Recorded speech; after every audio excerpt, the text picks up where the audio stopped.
Welcome, everyone, and thank you so much for joining us at this noon hour for a wonderful panel discussion.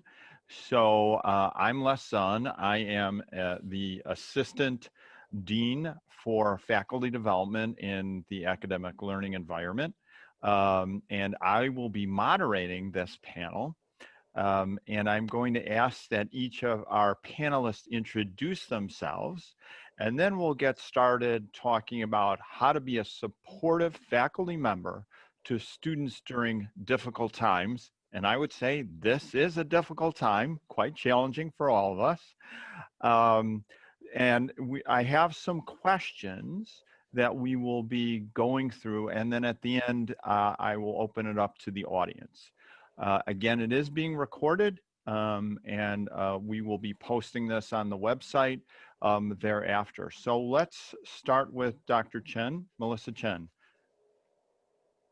Hi, so I'm Melissa Chen. I'm an internal medicine physician, and I am the clinical director at the ICC, in which I mentor several students, and I also teach several small groups of students for CMS, some ECR, but mostly the small schema groups.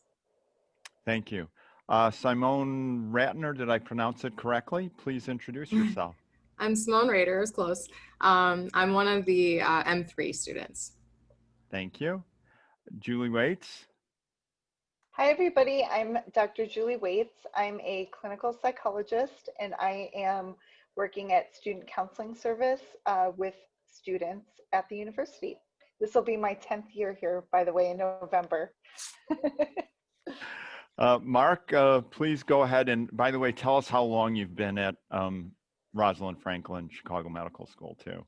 I've been, first of all, my name is Mark Glucksman, and I am just delighted to be here as part of this really auspicious panel and moderator.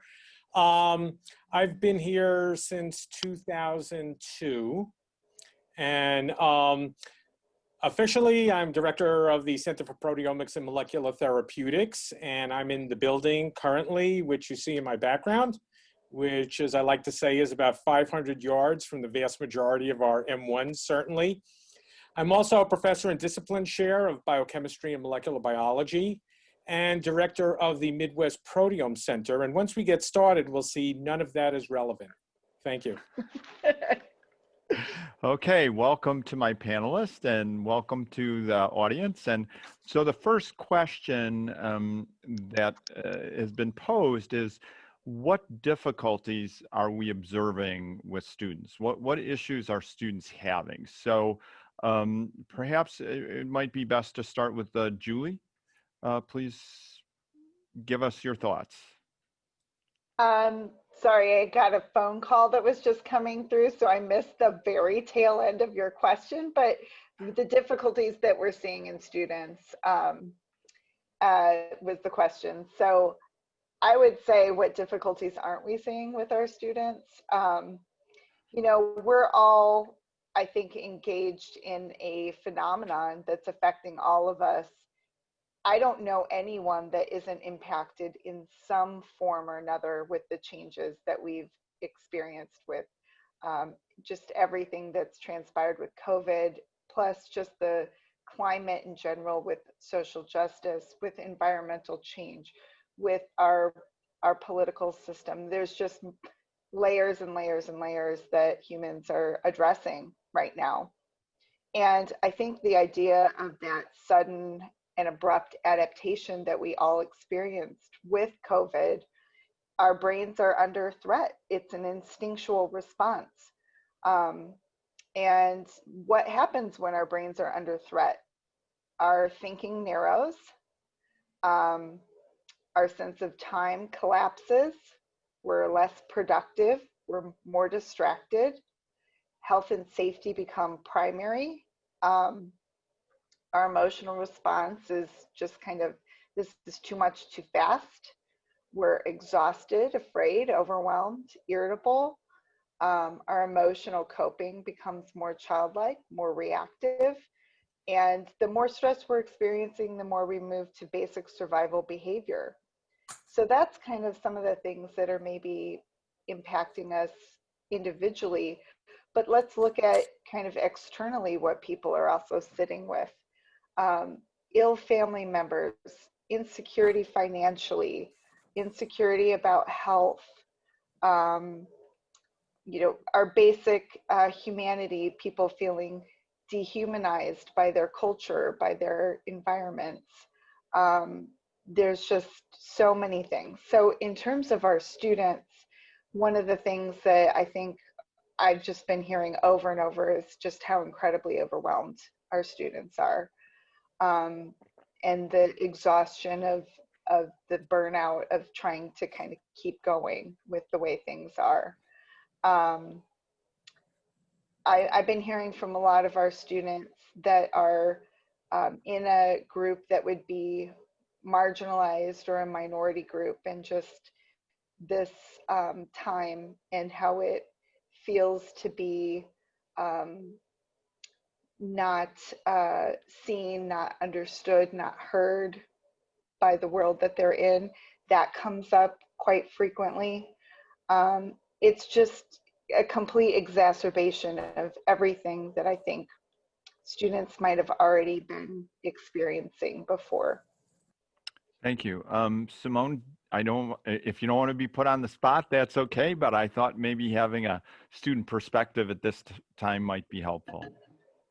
I absolutely agree. And I mean, I can definitely give my kind of clinical perspective in terms of the M3s and M4s. You know, at this point, we're trying to figure out what we want to do, like what specialty we want to choose. And especially with the M4s, they didn't, you know, they couldn't do their away rotations this year. So everybody's like in this sheer sense of panic of what am I going to do? Like, how do I apply?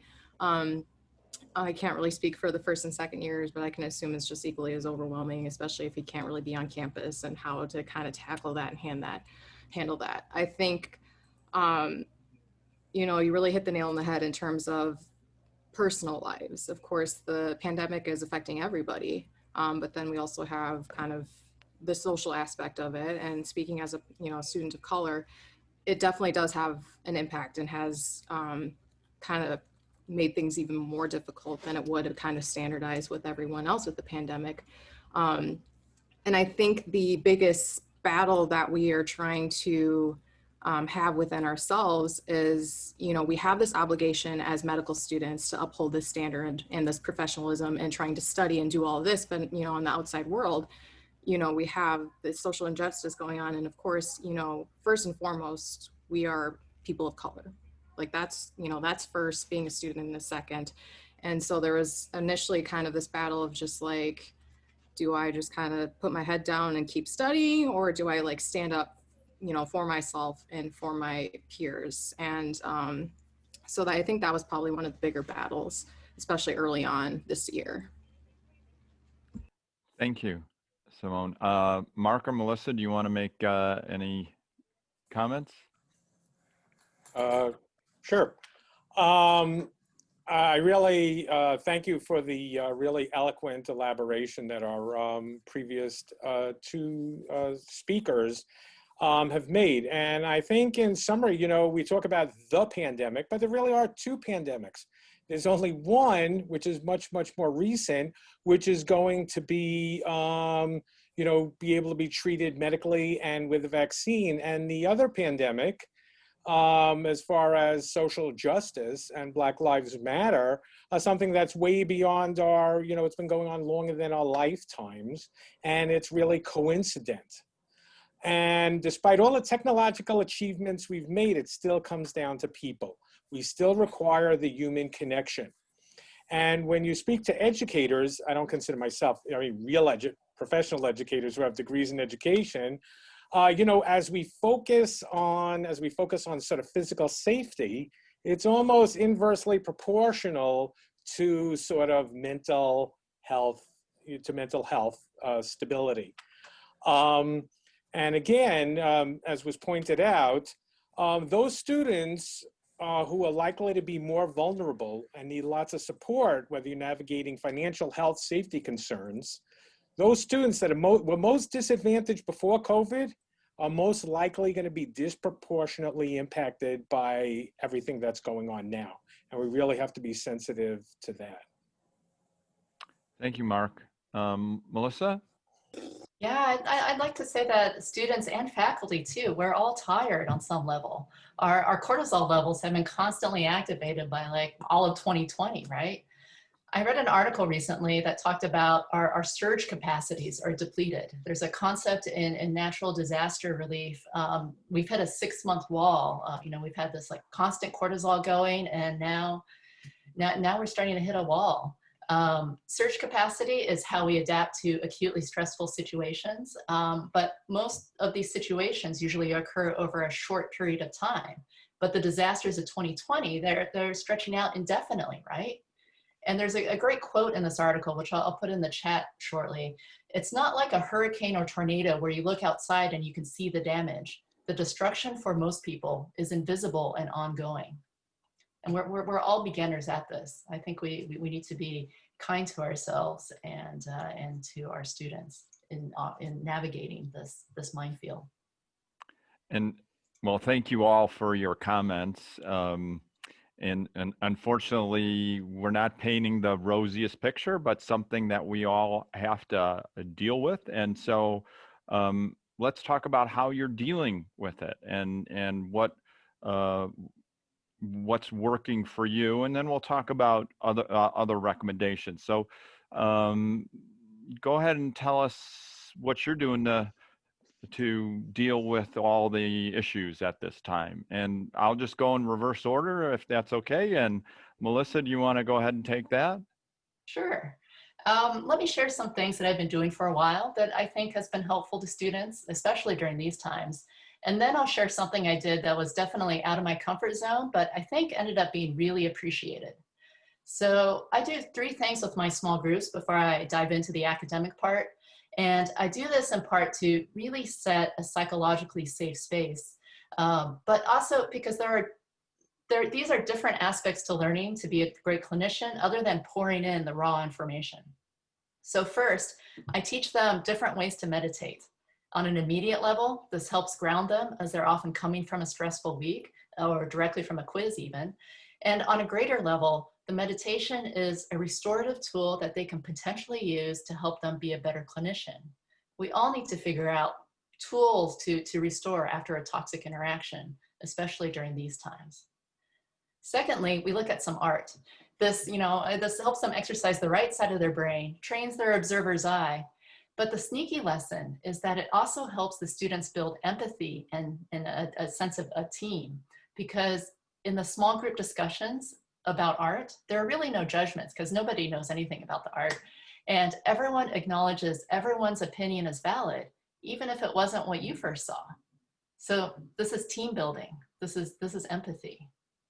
And third, I tell them my expectations for the session. I tell them the best doctors don't have the right answers all the time, but they always keep asking questions. And I've done this for a couple of years now, and I found that the students really appreciate this. I'm not just saying that this is a safe space, I'm taking the time to really embody it. And in these times, as they're going from online lecture to online lecture, they have a sense of feeling like they're just getting a ton of information stuffed down their throats. And this is a different kind of learning. And many of you out there, you're probably thinking, I don't have time for this. But I would argue anyone can make time for a brief pause, a moment of silence, a breath at the start of class or rounds.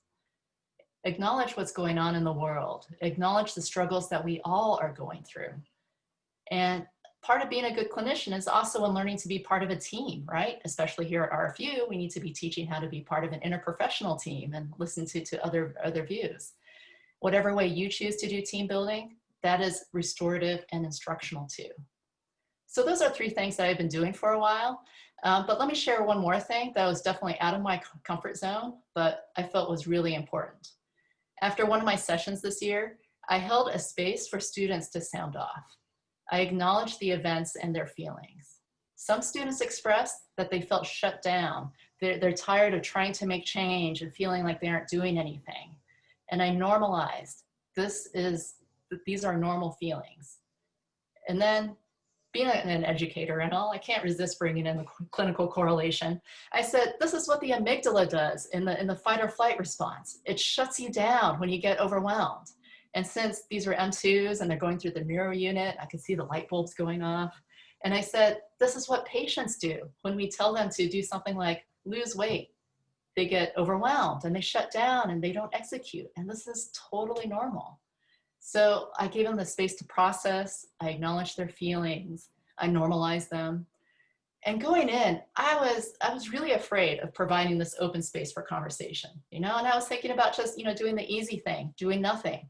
And I'm not alone. Some students expressed a lot of anger, actually, that there had been no acknowledgement from class instructors to date about the events that have been going on. But I really feel strongly that in these times, if we are silent, we are complicit. And I'm certainly nowhere near qualified to fully facilitate an anti-racism lecture, right? But I am human, and I can provide a space for other humans to process. So those are some of the things that I've been doing. Thank you. Some very helpful suggestions. Mark, so should we disappear in the lab? Is that your recommendation, or? So absolutely. So no, but I'll get to that. So as I said, I sort of see my role here as a teacher, and I just want to pick up in a moment from where Dr. Chen had left off. So as I said, when I introduced myself, all the titles, really doesn't mean anything. What's relevant here is, so I'm the course director for the Sentinel course, Scientific Foundations of Medicine, for our M1s. And this is, along with anatomy, the first course that our medical students first coming to CMS take. That's about 190 students. I also teach, the first faculty teaching our students from the BMS and the PMP students. So, we don't want to really shy away from real world events and sort of pretend that we can sort of disappear in the ivory tower and nothing below counts. But really, I feel like the onus is on us as faculty. We need to deliver more. We need to reach out in a better way. And I guess I would call it the 5 C's, about communication, compassion, creating community, that's 2 C's, but we'll make it 1, connectivity, and most of all, civility. And we need to really first create and then sustain some sort of emotional connections with students. Now, how do we do that with hundreds of students? So I personally, I want to hear people's stories, because everybody is affected. Everybody has a different story. So expanding the amount of office hours and having office hours where sort of people can get together almost like in a virtual chat, versus still the one-on-one. So basically having people in waiting rooms and just seeing people just as I would in the office, just one-on-one. And people want a voice. Students want a voice. Students deserve a voice. And we really need to be on different levels, one-on-one, sharing experiences, and also feeling part of the whole and not alone. And that's really, the isolation is really the worst part of it. So that's just a couple of things that I do, but also validation and acknowledging what's going on outside. That is very important. And how tough, and acknowledging how this is really tough. This is really tough. And I joke about basically everybody can write a case report on chronic Zoom fatigue. So I'll stop there. Thank you so much, Mark. Simone? Yeah, personally, I think, I touched on this briefly, of this kind of internal battle of like, sticking with my studies versus taking care of myself and pay attention to what's going on in the outside world. And eventually I'm just like, again, I'm a person of color first. So that's what's going to take priority. So I prioritize myself and my needs. So I went out there and protested. I took time for myself before going into, the studies. And I also would just like to say that Dr. Chen, with the safe space, that is just perfect, because I feel like, again, with this internal battle, we're trying to, we sometimes feel like we have to internalize because we don't want to get in trouble or anything like that, and also feel like, our voices aren't heard. So just providing that safe space just to let us, speak up and just vent, and you just listen. I think listening is the most important part, especially, you know, because, you know, you might not kind of identify with the same race, same gender, same religion, same anything, or even same age, but just listening and just letting us kind of voice our opinions, and also just being an advocate for us.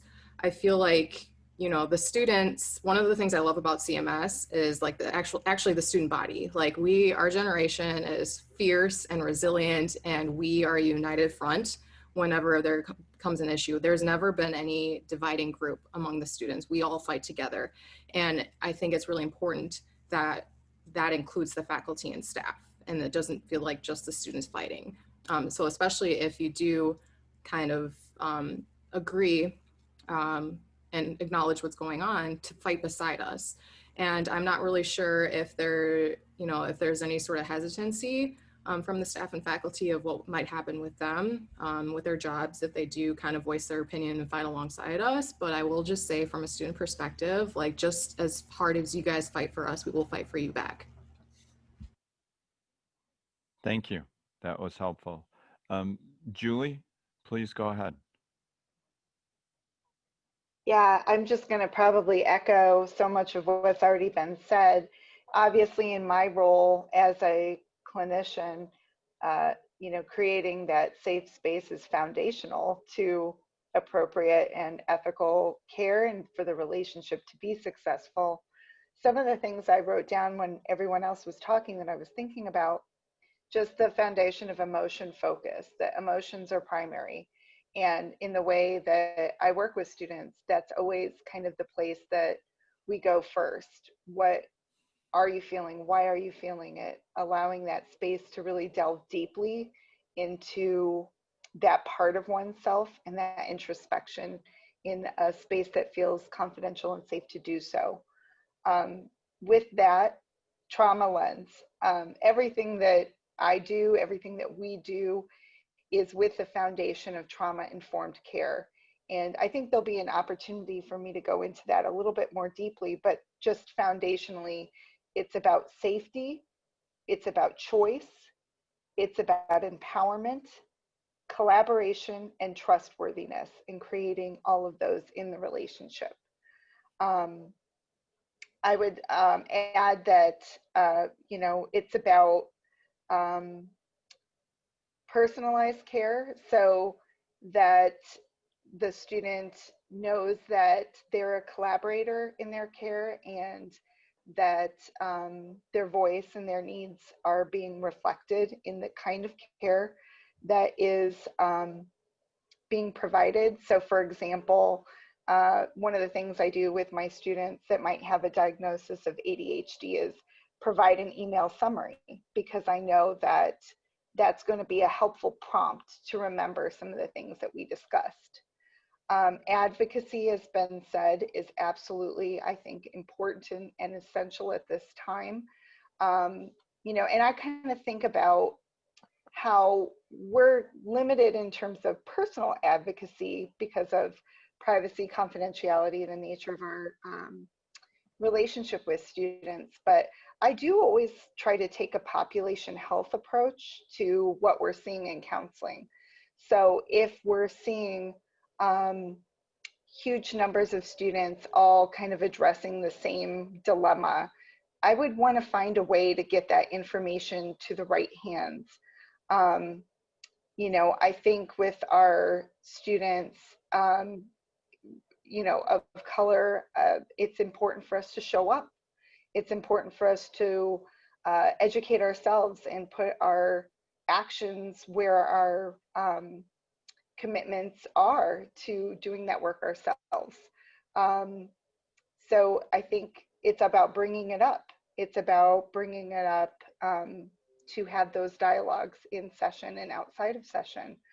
And I think the last piece is just really accurate education on what is happening. So this idea of like, this is what our brains do when we're under threat and in experiencing trauma. This is what grieving, you know, looks like, and a way to kind of think about what we're dealing with as a form of collective grief. is another piece of that puzzle. Thank you, Julie. So a lot of great ideas and feelings out there, and I think we can all get something out of that. Now I want to change gears a little bit. I want you to take a different focus. I want you to address what you're talking to another faculty member. What would you tell that faculty member to help support students? So we talked about, what the problem is. We talked about what individuals could do, but now we're going to take a different approach. I want you to think, my panelists to think, okay, I'm talking to another faculty member. What should I tell them? And I'm going to open it up. Whoever would like to speak first, please go ahead. Okay. Otherwise, I'll call on you. Okay, yeah, I heard it. I'll jump in as far as that. So these conversations I've already had. So just to reiterate a little bit of what I said, it's all about really putting in a whole lot more time. And how do you do that? What do you do? So first of all, availability to students. Being available to students, office hours, through email, any way that you feel, any type of media you feel comfortable with. And it's a combination of sort of getting together in small groups, if that works, or I find the one-on-one, if possible, is more valuable. And a lot of times when people want to engage, the first thing is like, well, I don't have a question about any of the material. I just wanted to say hi. I just wanted to introduce myself. And it's almost heartbreaking, the type of connectivity that we're missing under these circumstances of remote learning. And as a faculty member, you want to really collect as much as you can, really real-time feedback on what's working. I mean, we throw the playbook out of, okay, here are the learning objectives we have. And yes, we have to cover it, but we have to be so much more flexible. And we have to not only validate and acknowledge all the trials and tribulations, everything that is not working well. And to use a LCME phrase, it's a continuous quality improvement. We really have to sort of shift gears. And we have to give students a break. It's, in a lot of contexts, it's, oh, you have to have the video, you don't have to have the video on, and how do you engage? So lots of polls, but I don't mean polls like in terms of quizzing, but just being goofy, okay? Just having polls on just random things, just to get people engaged. And then, those people take more thought on those than on the actually objective-based polls. In terms of we need to demonstrate authenticity in our teaching. We can't be talking heads. Students actually like, in general, if you talk a little bit about yourself. And how do we instill hope?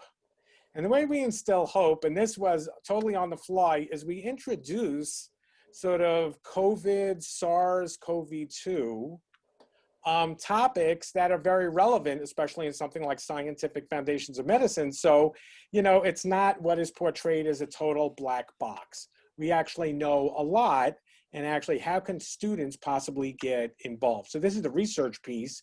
So even though not necessarily get your hands dirty in the lab, there's lots of knowledge that's known. And some of our investigators, including myself, we're not infectious disease people, but we've gone, using the knowledge we have towards that type of research. And lastly, because we essentially mute during most of our classes, especially since they're so large, what's remarkable is you see real-time peer-to-peer teaching. So people post chats, students post chats, and you see other students answering them, and in a lot of cases better than I could. And then we post those answers within 3 hours after the 3 hours after the session. So those are just some of the things, but it's really about, again, communication with the students, communication with students, as well as communication with the faculty. That's it. Thank you, Mark. Who's next? Melissa, are you ready? Yeah, I'll jump in. Mark has so many amazing points that I would like to build on. One of them was the importance of the one-to-one connection, right? I mean, the university can hold town halls, but not everyone's going to sign on to an optional university-wide session and decompress.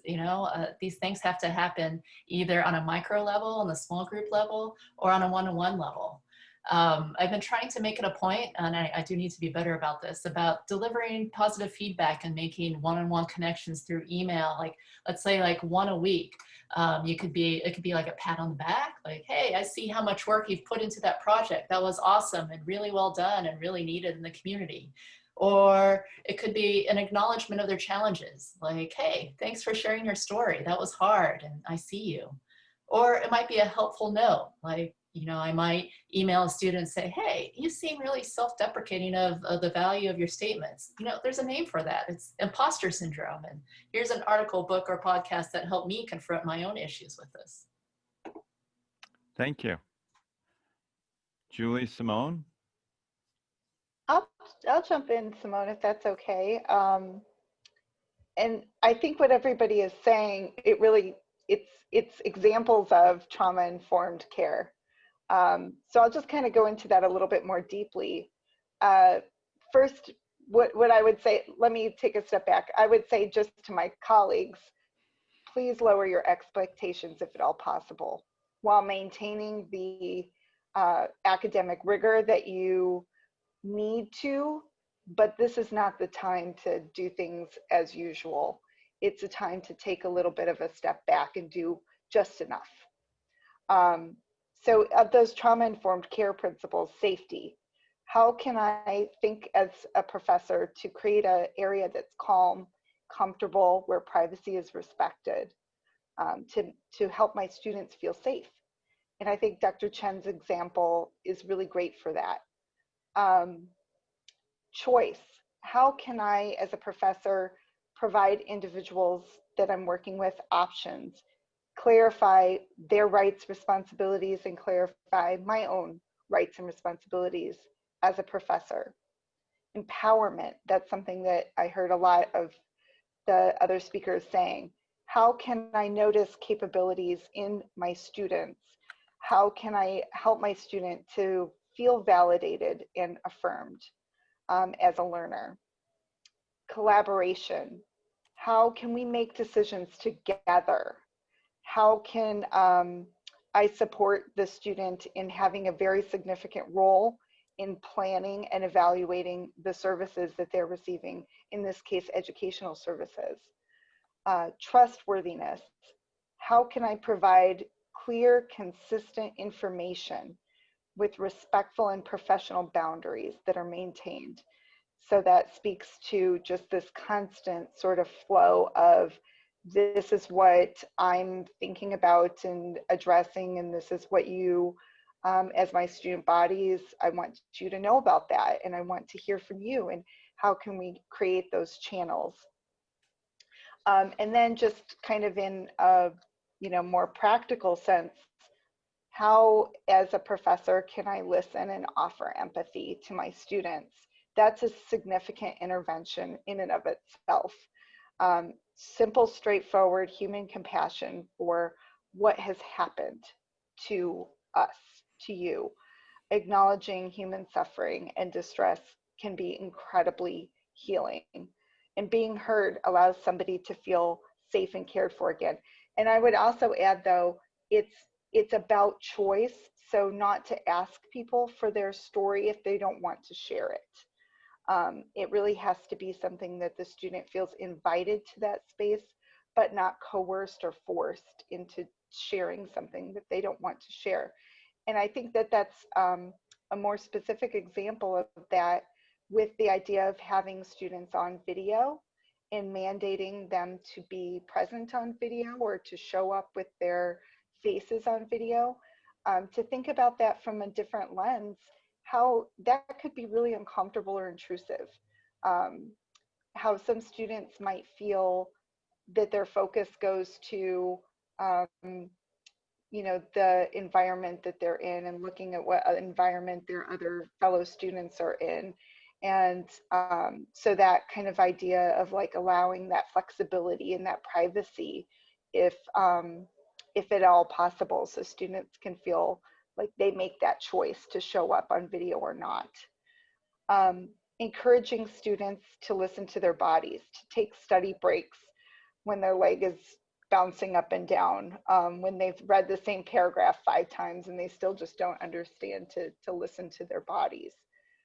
Encouraging your students to integrate more self-care, deep breathing to calm themselves, taking a walk, getting some fresh air, going on, taking a break, to move, to help people sit with those frazzled feelings that we're desperately trying to avoid or fight off. Emphasizing that need for social support and human connection and providing opportunities for that, I think is also just really wanted by the students. And acknowledging that none of us go this alone, that there are resources available on campus in the community. Encourage them to be compassionate with themselves, just like if they were dealing with a friend in a similar situation. And I think the last point is also modeling vulnerability. And that involves sometimes telling our own stories and being able to say, you know, I'm dealing with this too. I felt like an imposter too. So that it doesn't just, it's not just a one-way street. Thank you, Julie. Very, very insightful. Simone, so tell me what I should do to better interact with our students during this time. I will say when you guys were talking about trying to establish that kind of one-on-one connection or close connection with your students, I immediately thought of the Emmanuel House mentor, Dr. Kenneth Wind.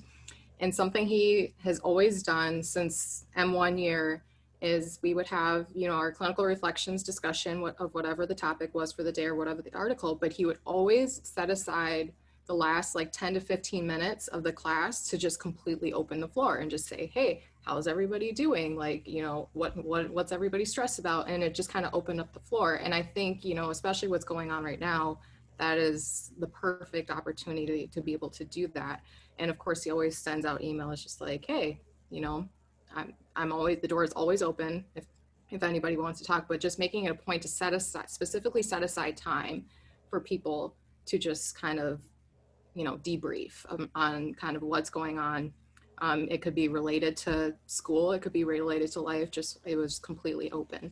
And I think that was really helpful. And I think everybody in that class really appreciated him doing that. I like the idea of being flexible, you know, because as students, you know, everybody's kind of going through the same chaotic moments and times with deadlines and trying to figure out with curriculum what we're supposed to be doing. And as students, we're trying, you know, we're accepting and trying to be flexible on what you guys are telling us needs to be done and being patient with all of the changes being made. And kind of we have that similar expectation of being flexible in terms, you know, specifically with, you know, deadlines, because, you know, things are happening and this pandemic and other things are happening, you know, affecting people differently. I personally, for the M3 class so far, I think they've been really good with that, with being flexible with, you know, the deadlines and what to do and stuff like that. But I think just making that the same thing with the classrooms. And I think just with that connection, again, just the point of just listening. And, you know, we take an entire course and have an entire exercise of talking with patients, and our job is to just listen. Regardless if we disagree with them or not, we're just supposed to listen. We, you know, don't play devil's advocate, don't make arguments for people, just listen. And I think that's really important. And again, last but not least, don't be afraid to fight for us. So. Well, thank you. That was quite helpful. I'm going to take prerogative as the moderator and add one more comment about our colleagues. I think we need to reinforce our colleagues need to take care of themselves as well, that we can't help students unless we take care of ourselves. And so I work at Lake County and I have a number of faculty, and I've been trying to reach out to each of them to see kind of what their needs are. And one of my recommendations to my 2 regional medical directors is take some time off. You guys have been working really hard. Take care of yourselves. It's okay. You have time coming. You don't need to do everything here. So I just wanted to add that one thing because I thought that was valuable for us as, colleagues, to ensure our colleagues are doing well as well, and ensuring they're taking care of themselves. So I can ask lots more questions, but I'd like to see what our audience, what questions our audience has. So I think because of our numbers, it would be best if people put their questions in the chat box, and I will do my best to address them. And we'll give folks a chance to put those in the chat box, and we may ask someone to elaborate as well if need be. Les, this is Newton. Can I just interject for just a second? Of course. First, I want to congratulate to you and all the panels, and especially Simone, for this wonderful, wonderful presentation. It has been very, very enlightening and encouraging to hear these. And I also want to underscore the importance of what you said in terms of supporting faculty.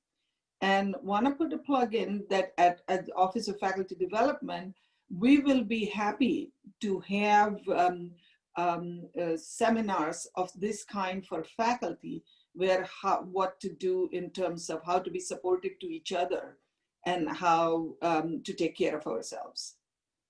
So I just want to plug in that part. So please let us know if that is a need, and we will put together a similar seminar.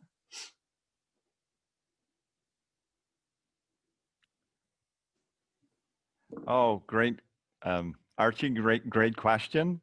Could you address the impact of social media in this time? Panelists? I guess I can jump in on this. I think you kind of see the 2 extremes. You see, on one end, there's kind of the fake news with everything. On the other end, I feel like, especially what's kind of going on with more of the social injustice stuff, seeing everybody's posts at the protests and the rally. And I think, this day and age with social media being such a huge thing, I think that's what's made a huge difference this year in terms of more people being on board and more people advocating, is because they have this access to this information via social media. But again, you kind of have to be careful because there's also not 100% truths, but I think just the ease of access to kind of see what's going on has helped educate and inform a lot of people. Is it an avenue of support, having social media? Is that helpful for the students? Is that something we should encourage? Yeah, we already use social media. We have our Facebook pages, we have our group chats, we have, Twitter and Instagram that people share stuff on. So and I think in terms of like the student to student communication, that's what's been really helpful. So some examples of like petitions that students created, they'll post on the Facebook page and just like, hey, check this out, and kind of do things that way. So usually with stuff like that, it's actually via social media for us. Personally, I found some aspects of social media to be very supportive, because, being in the Midwest and in a relatively white area, there's not a lot of voices of color in our area. And in the last several months, I've been finding myself, wanting to be educated and wanting to find other voices. And so I've found I'm part of some groups on social media that have provided some good resources for educating myself, and also in providing mentorship to students of color. So if I could ask a question, and I guess I would ask Simone.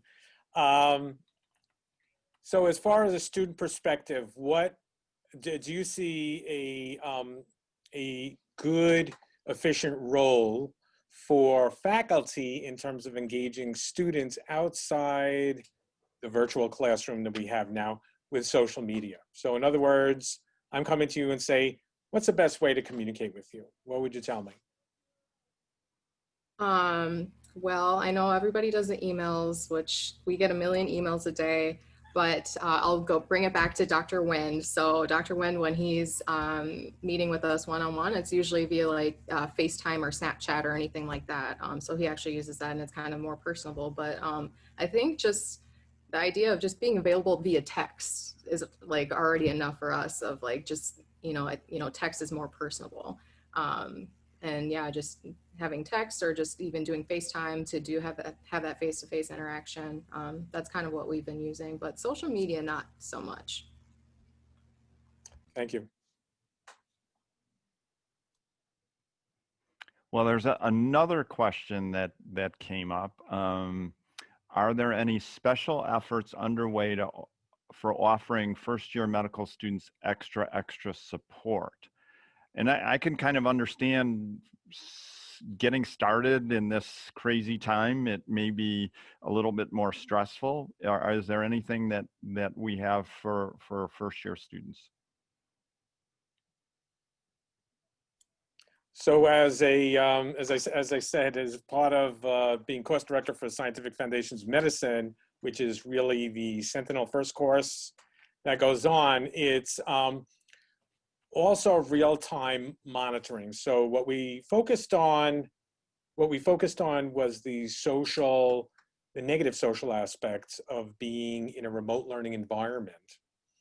But we have this sort of long-term slogan that early intervention prevents later remediation. And we've extended that to to not only academics, but if there's an emergent need, please let us know and we will help the best we can. So we even make that even more real time as possible. So it's sort of like operators are standing by, and again, my primary means of communication with individual students are email, but it's sort of like 18 hours a day, sort of the real-time, feedback.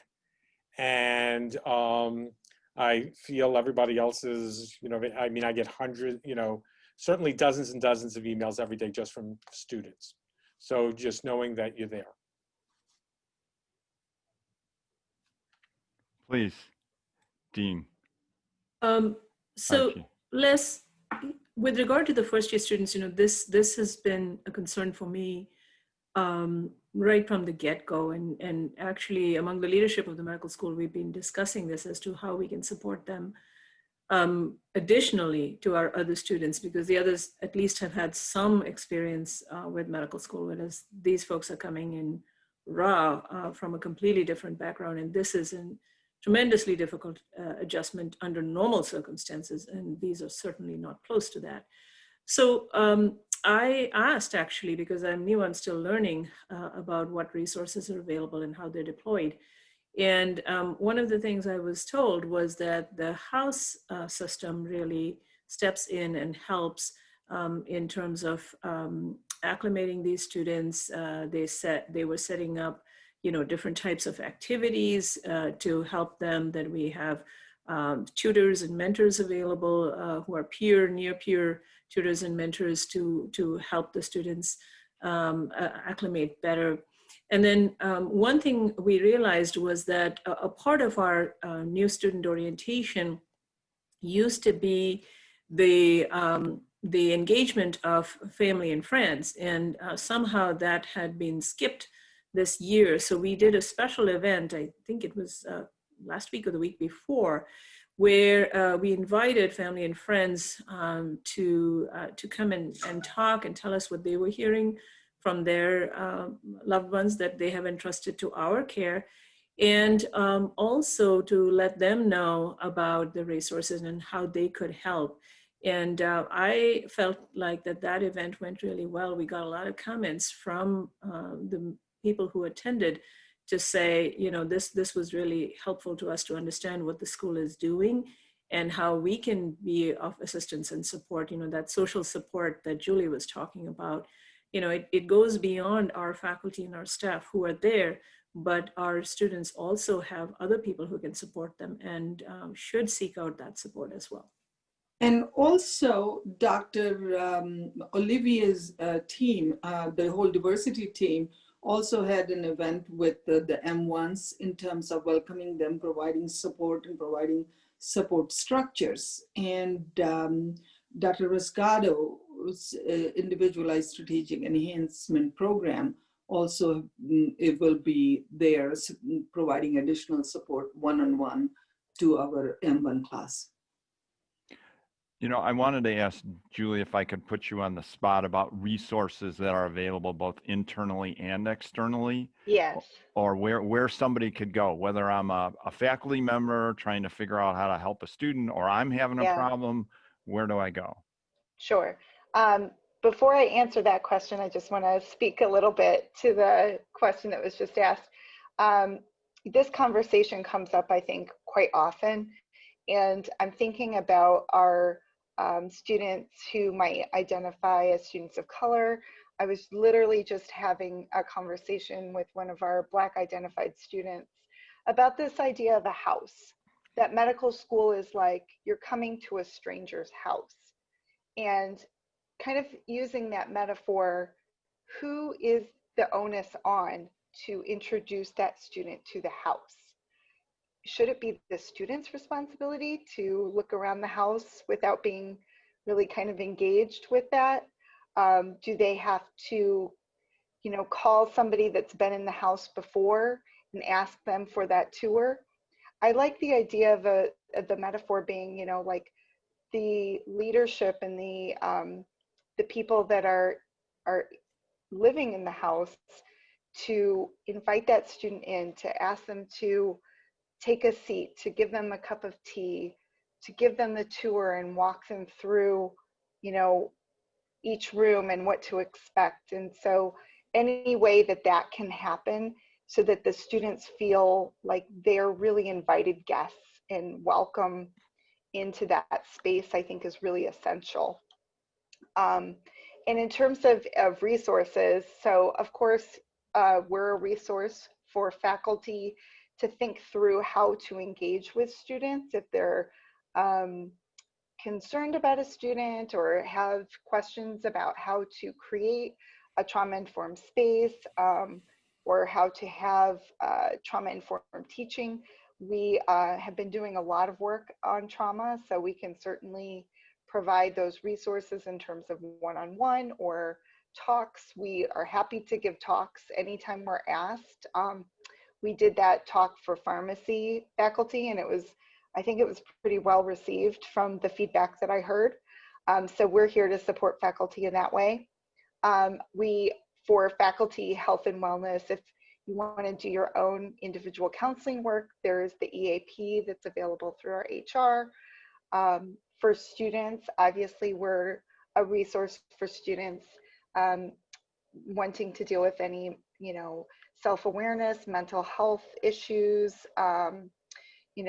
just kind of walk through anything that they're experiencing that they want to understand better for themselves. That's where we are as far as a resource. And I would add, we have tremendous resources also with our student affairs and inclusion section of the university, academic support services with Mariana Gibbs, and they've added some new faculty, and so I'm not sure of everybody's name, but they support students in that way. Shelley Brzezicki is always a huge advocate and support for students, and really creative at coming up with resourcing options. The financial aid department has been a tremendous help with student budgets and helping students with credit card debt and all sorts of things. So I would say, we will absolutely be able to kind of personalize those resources if ever needed for students to reach out to us or faculty and staff to reach out to us. We can really come up with some personalized recommendations. And there's you know, just more resources than probably I could mention available both at the university and in the community as well. And I think they work best when they're personalized. So we're happy to take those calls and help in that way. And there's some professional organizations that can also supply support and advice and those kind of things. I want to make sure that I give everyone the chance to give any concluding statements they would like to, and kind of wrap up the discussion if I can. I want to try to stay somewhat within the time frame that we've established. So please feel free to, any other insights, any other thoughts, any concluding statements, you know, where should we go from here, would be helpful. Melissa, do you want to start? Sure. I'd like to reiterate what was said before about how important it is during these times to really be kind to yourself.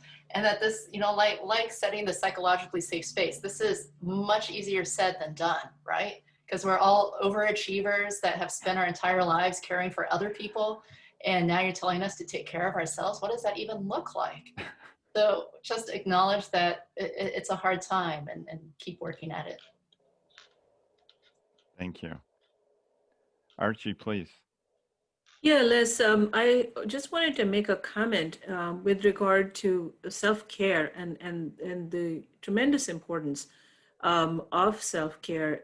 You know, I hate to acknowledge this, but my husband taught me this many years ago, which was to say, if you don't take care of yourself, you can't take care of anybody else.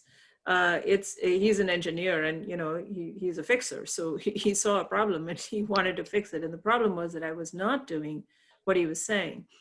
So I think we can't emphasize enough the importance of self-care. Also, you know, this notion of what are our values and trying to align our actions with our values. When we are doing things that are dissonant from our values, that's when the greatest internal strife occurs. And so I think taking a moment, as many of the panelists have said, for ourselves to really think, what are our values? Simone spoke very eloquently to this, I think, which is to say, am I living my values? Am I doing things that are in alignment with my values? And it sounds sort of touchy-feely, but I think this is a critically important thing for each of us to be thinking about as we go through this very difficult time that we're all facing.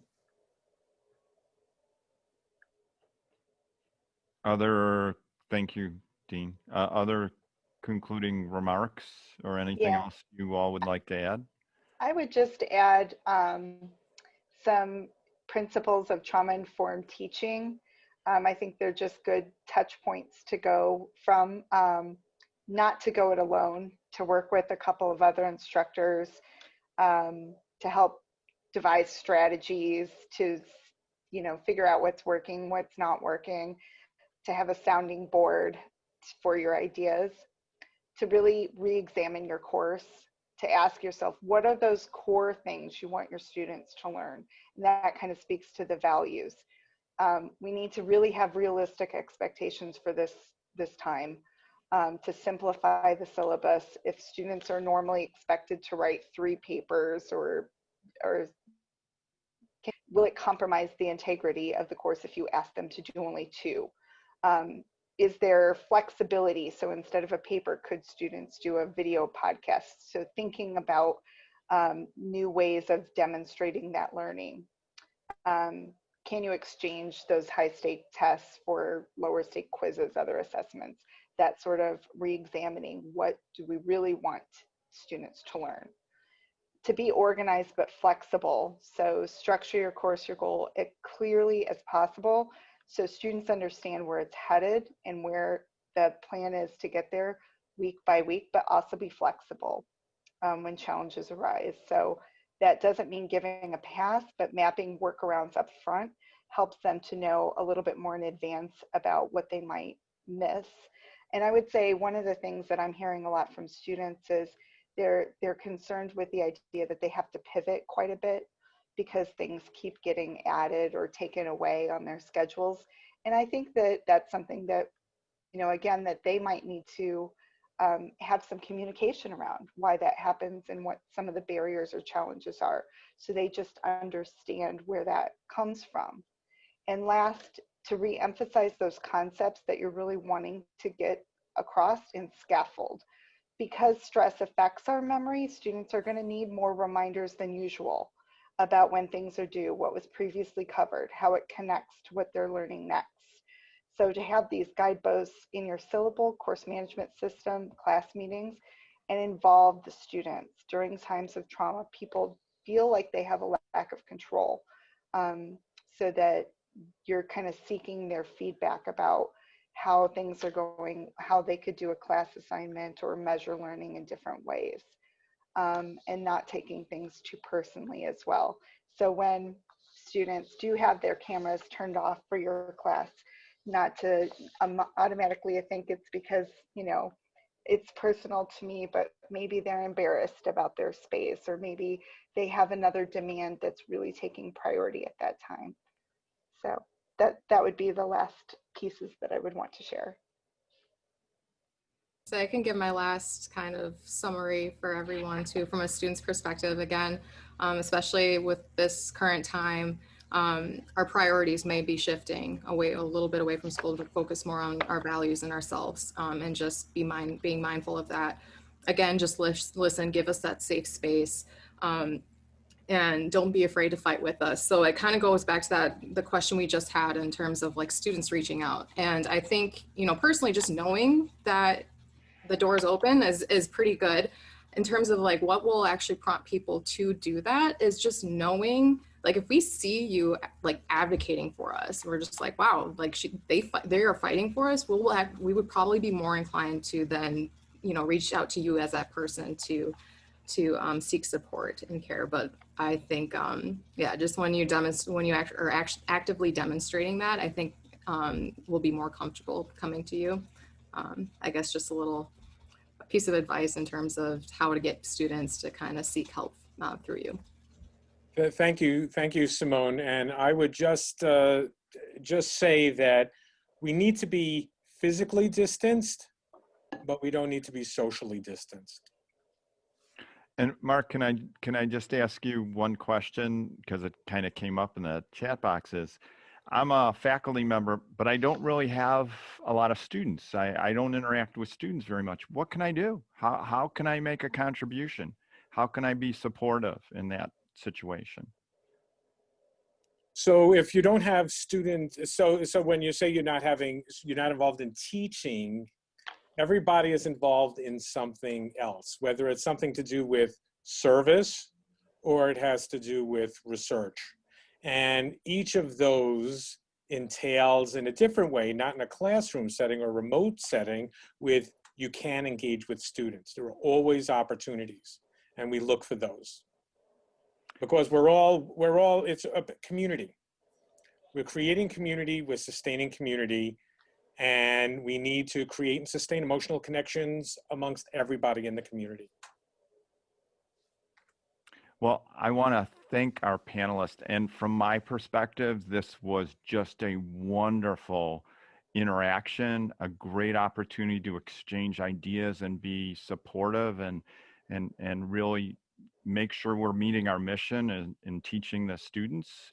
I'm going to talk with Newton and see what the next step might be, whether we want to continue some kind of dialogue or not. And based on this, it sounds like a lot of people have a lot to say, and we're really helping each other. So again, I want to thank everyone for their contributions today. I think it's great to hear various sides or different positions and how they deal with this. And Simone, it's great to hear what the students are thinking, because it was a long time ago that I was a medical student, so it's good to hear what they're thinking. So again, thank you all. I very much appreciate it, and we'll figure out how to keep this going in some fashion. Have a great day, everyone.